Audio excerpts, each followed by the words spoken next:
Hello दोस्तों, आज हम बात करने वाले हैं शुक्राणु की संरचना के बारे में। शुक्राणु की संरचना कैसी होती है दोस्तों? शुक्राणु को जो होता है ना, वो 4 खंडों में बटा होता है।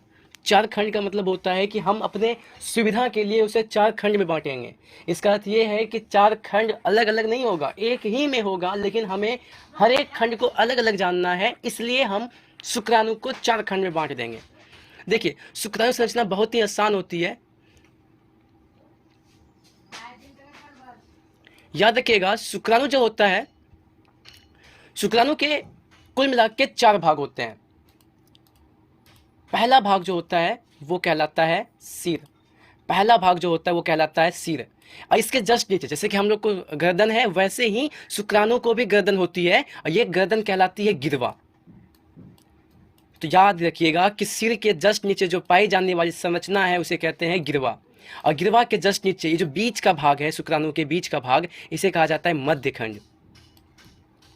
इसे मध्य खंड के नाम से जाना जाता है। और अंतिम भाग जो होता है वो होता है पूंछ। इस प्रकार देखा जाए तो शुक्राणु के 4 भाग हो गए हैं। पहला सिर, फिर गिरवा, फिर मध्य खंड, और फिर हो गया पूंछ। याद रखिएगा कि शुक्राणु को चलने के लिए पूंछ की आवश्यकता होती है। जैसे कि हम लोगों को चलने के लिए पैर की आवश्यकता होती है, पैर के बिना हम लोग नहीं चल सकते हैं, उसी प्रकार याद रखिएगा शुक्राणु जो है पूंछ के बिना नहीं चल सकता है। गति, पूंछों में जब गति होती है तो उस गति की वजह से शुक्राणु आगे की ओर बढ़ते हैं।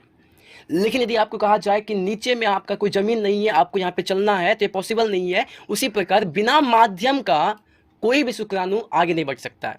यानी कि पैर रहने के बावजूद भी आप बिना जमीन वाले स्थान पे नहीं चल सकते हैं। उसी प्रकार पूंछ रहने के बावजूद यदि माध्यम नहीं दिया जाए तो शुक्राणु आगे नहीं बढ़ पाएगा। तो इस प्रकार शुक्राणु संरचना होती है। हम आगे डिस्कस करेंगे। Thank you.